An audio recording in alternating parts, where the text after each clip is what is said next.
Bem, antes de falarmos de alguns pontos destacados pelos nossos entrevistados, a gente queria falar um pouco sobre a importância do SUS e de alguns assuntos que ele atua, mas que não são muito evidentes para a sociedade.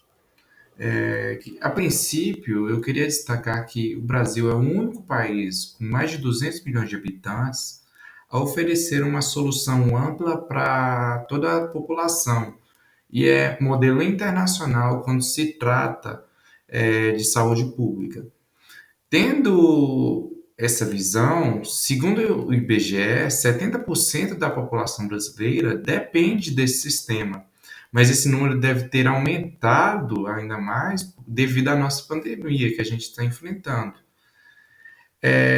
Desde serviços de baixa, média e alta complexidade, o SUS oferece consultas médicas, medicamentos gratuitos, visita e atendimento domiciliar, além de atendimentos de urgência e emergência.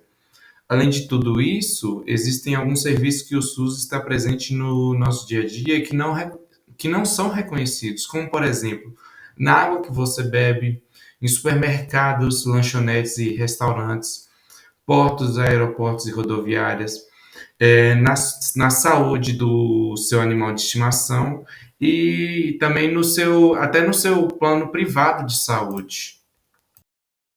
Bem, agora eu queria falar um pouco sobre a importância de fazer essas entrevistas com usuários do SUS.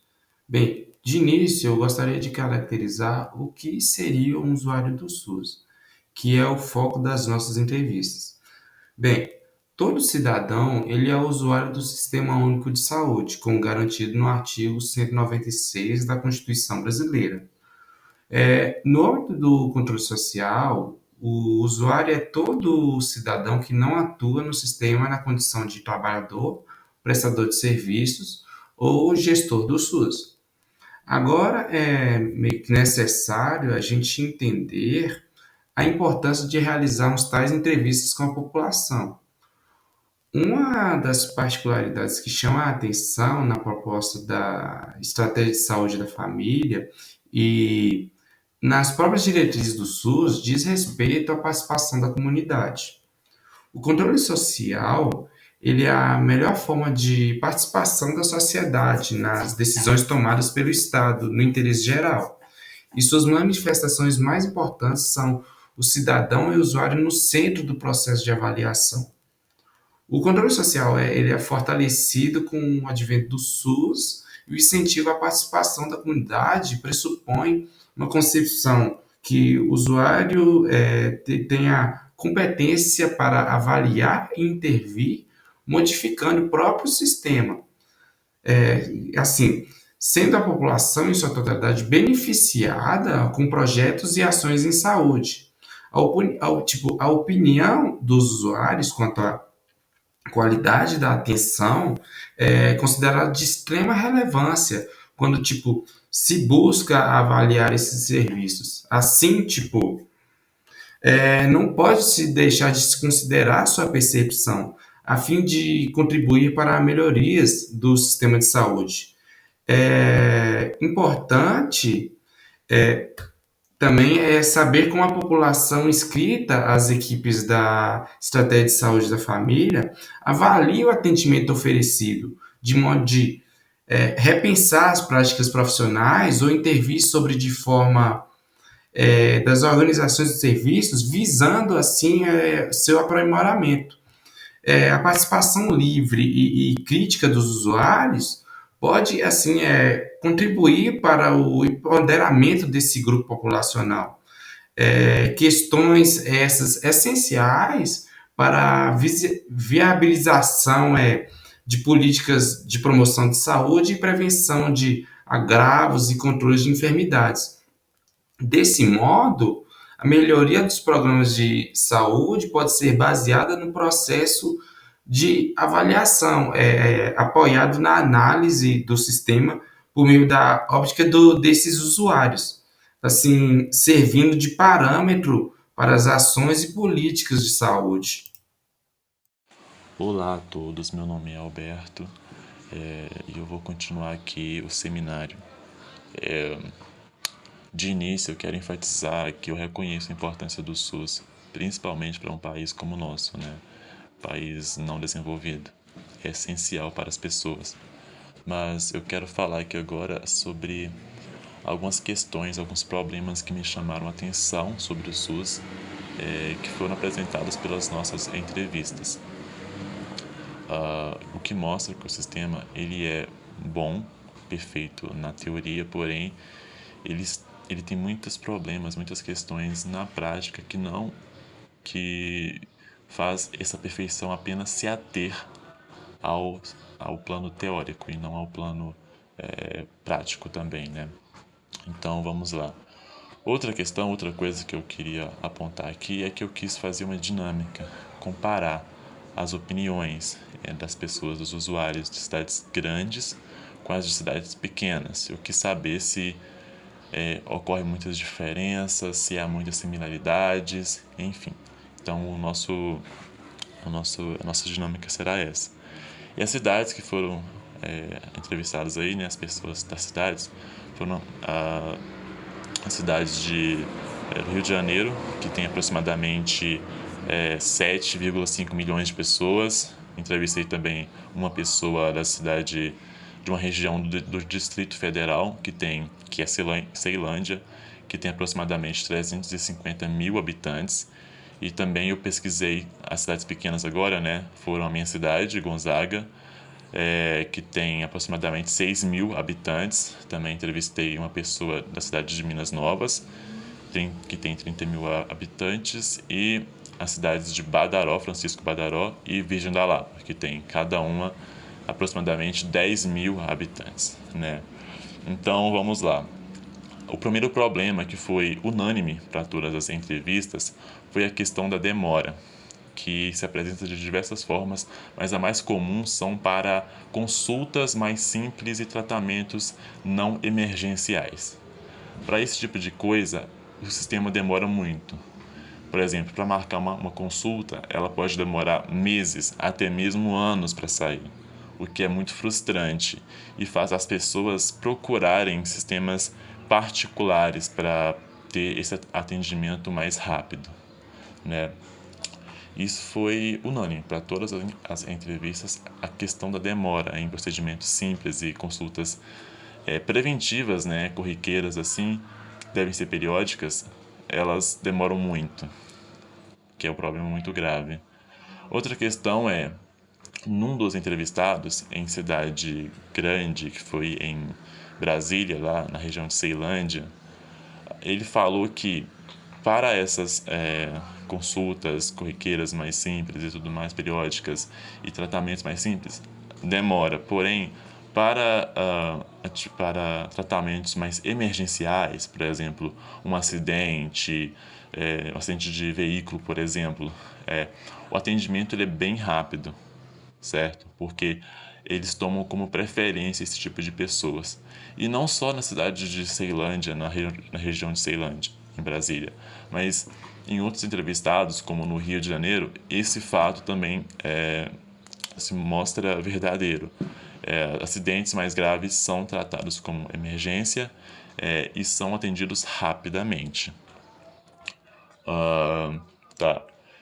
Bom, agora um outro ponto que me chamou a atenção é a questão do transporte. Muitas vezes a pessoa chega lá no hospital, no posto de saúde, e ela não é atendida ali mesmo, por diversas questões, e ela tem que ser transportada. Esse é um problema porque muitas vezes esse transporte ele ocorre por enormes distâncias, cerca de 500 quilômetros às vezes, ou até mais.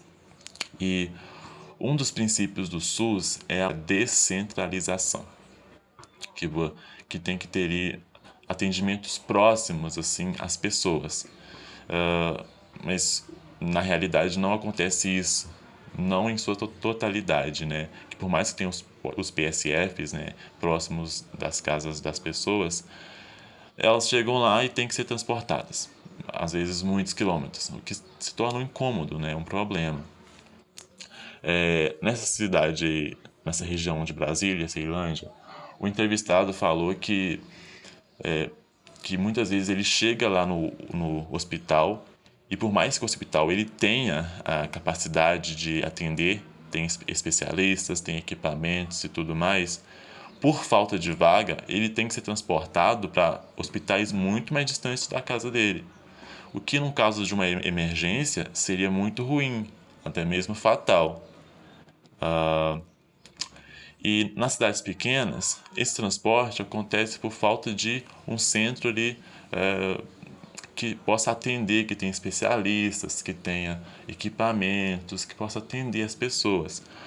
O que faz com que quando tem um tratamento mais complexo, que exija esses especialistas e esses equipamentos mais avançados, eles tenham que ser transportados para distâncias absurdas, acima de 100 quilômetros, 200 quilômetros, até o caso de 500 quilômetros, como foi o caso de uma entrevistada em Minas Novas que falou que às vezes para fazer algum tratamento tem que ir para BH, que dá aproximadamente 500 quilômetros. E para pessoas que precisam fazer esse transporte, sei lá, uma vez por mês, 2 vezes por mês, se torna bastante cansativo. O que é um problema que poderia ser consertado a partir de construção de um hospital com essas especialidades em uma cidade, vamos dizer, central ali, maior da região, que num raio de, por exemplo, de 50 quilômetros, 60 quilômetros, pode atender a população ali em casos mais graves, não necessitando de a pessoa ter que ser transportada a 500 quilômetros da cidade dela, certo? Que é, em cidades pequenas, o principal motivo do transporte. E em cidades grandes, como eu falei, é a falta de vagas em UTIs e tudo mais que faz a pessoa ter que ser transportada para distâncias absurdas. Uma outra questão que me chamou a atenção foi o fato de isso foi quase unânime, apenas uma pessoa falou que conhece, né? Que é o fato de muitas pessoas não conhecerem, não saberem da existência de modos de participação popular na saúde.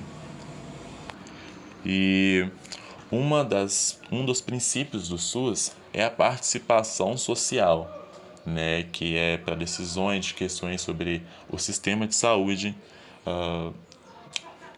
para a população participar desse processo, né? E uma vez que eles nem sabem que existe essa forma de participar diretamente na saúde, isso mostra uma falha do sistema de saúde em comunicar à população que há essa possibilidade, que é um direito deles, né? É um direito de eles participarem, de eles reclamarem, de eles buscarem melhor, de eles interferirem numa ação que vão ser para eles, né? Então eles têm que ter essa participação direta. Mas, como visto na prática, isso não acontece, né? Porque eles nem sabem da existência desses métodos de participação social na saúde municipal. Então, essa é uma questão que foi quase unânime. Apenas uma pessoa na cidade de Francisco Badaró que sabia de métodos, de meios de participação social direta na saúde. A outra e a última questão é sobre uma das últimas perguntas que nós fizemos aos entrevistados, que falava sobre a opinião deles, a avaliação deles do SUS, que poderia ser de ruim, regular, bom ou ótimo. As opiniões variavam um pouco de bom para regular, certo? E por mais que as pessoas elas apontassem os problemas, como o problema de demora, que faziam elas procurarem ter que pagar por sistemas particulares, né, para ter os atendimentos mais rápido, como a questão do transporte, que é ruim também, e outras questões que eles falaram, mas que não vem ao caso aqui agora, mesmo com esses apontamentos bastante graves, eu diria, eles falaram ainda que era bom, certo? Alguns falaram que era regular, era uma minoria. Dos entrevistados, 3 falaram que era minoria, que era regular, quero dizer, do total de 8 entrevistados, certo? Então, assim, como conclusão, eu posso ter que, mesmo com esses apontamentos ruins sobre o SUS, as pessoas entendem que o sistema é muito importante para a vida deles, é essencial. Então, por isso eles falaram que era bom, porque sem eles, sem esse sistema, seria muito ruim para a população, porque elas teriam gastos absurdos, que tornaria bastante prejudicial para a população. Com isso tudo dito, agora eu vou passar a palavra para o meu colega Marcos, que vai dar continuidade e terminar o nosso seminário. O tratamento humanizado no SUS. Desde 1947, a OMS define saúde como bem-estar físico, mental e social, não apenas a ausência de doenças. Nesse ponto, parte uma das ideias do atendimento humanizado. Essa prática parte da colocação do cuidado ao paciente não apenas na página de conhecimentos teóricos sobre patogenias, mas também enxergar como um homem completo, tentando dar-lhe a sensação de respeito e compreensão durante o tratamento. O que é? É a busca de um atendimento de boa qualidade técnica do tratamento e da importância de uma boa relação com o paciente, família e equipe no processo. Considera ambos os lados nesse processo, né? Tanto a valorização do usuário, de trabalhadores e gestores por meio de vínculos, uma participação coletiva e responsabilidade compartilhada. Deve-se entender o sofrimento do paciente de acordo com suas particularidades e focar, além do tratamento, na satisfação do paciente em todo o processo. A humanização de uma empresa melhora o clima organizacional e gera reconhecimento para a empresa e aumento de receitas. E a unidade de saúde também conta como uma empresa, possui uma organização estruturada de uma empresa. Tá, e entre os principais objetivos da humanização na saúde, vale citar melhora na qualidade do serviço, potencialização dos tratamentos, vai aumentar as chances e reduzir o tempo para a cura do paciente. Começando pela qualidade do serviço, podemos dizer que inclui uma abordagem acolhedora e pequenas gentilezas, tornando mais leve o dia a dia de todos os envolvidos.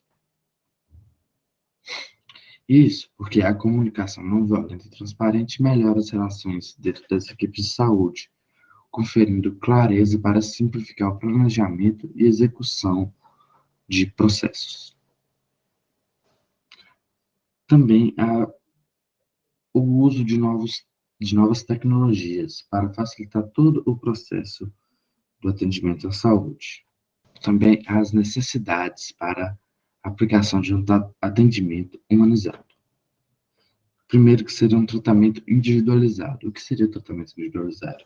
Seria uma comunicação entre os funcionários, os trabalhadores e o paciente para entender a visão dele, o que ele está sentindo naquele momento, como ele está encarando toda aquela situação em que ele está, para desse modo fazer o atendimento de acordo com suas necessidades, para que forneça o suporte que ele precisa. Não se deve generalizar o atendimento para todos.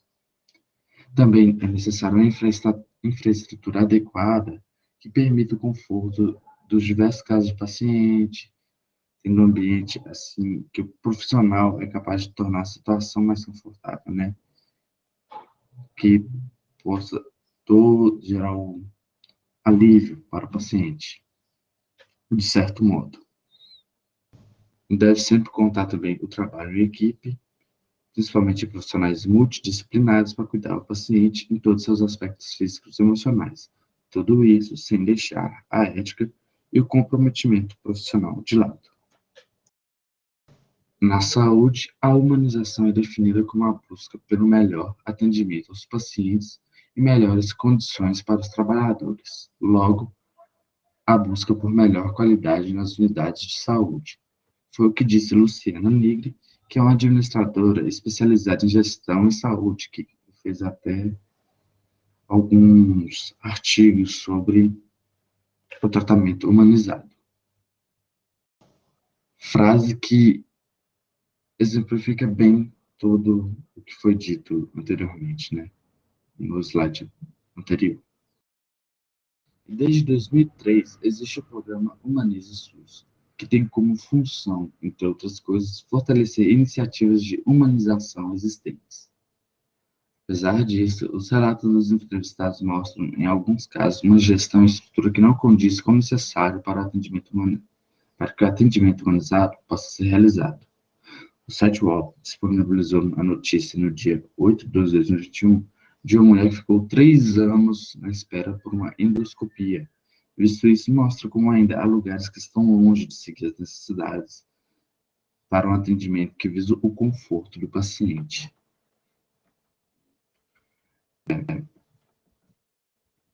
Além disso, foi comum os entrevistados citarem a falta de profissionais em hospitais e postos de saúde. Outro ponto que interfere negativamente, já que com menos trabalhadores para poder cumprir a demanda. Além disso, alguns entrevistados citaram a falta de profissionais em hospitais e postos de saúde, outro ponto que interfere negativamente, já que com menos trabalhadores para poder cumprir a demanda de todos os pacientes, tanto os que já estão em tratamento e aqueles que ainda procuram por um atendimento, terá de ser consultas mais corridas, sem tempo de dar a devida atenção, de ter todo aquele processo de empatia, de aquele tratamento individual com o paciente. Terá que ser aquele tratamento generalizado, né? Sendo mais tratado a doença do que o paciente em si, como pessoa, além de também causar uma sobrecarga no funcionário, que tem que correr para realizar essa demanda. E mesmo com esses problemas, os entrevistados demonstraram satisfeitos com os atendimentos que tiveram, que mostra o empenho de profissionais em trazer um tratamento, trazer um conforto para aqueles que são atendidos. E ainda há outros problemas, como a dificuldade tecnológica do governo em criar programas e sites acessíveis e bons para a população em geral, como foi feito aqui no Conect SUS, que é um aplicativo que possui registros de todos os usuários do SUS. E nesse aplicativo houve a presença de diversos erros no nome, colocaram pessoas vivas como mortas, erros em datas de vacinas, diversos erros, além de dificuldade para a correção desses erros, dificuldade de comunicação, entre outros.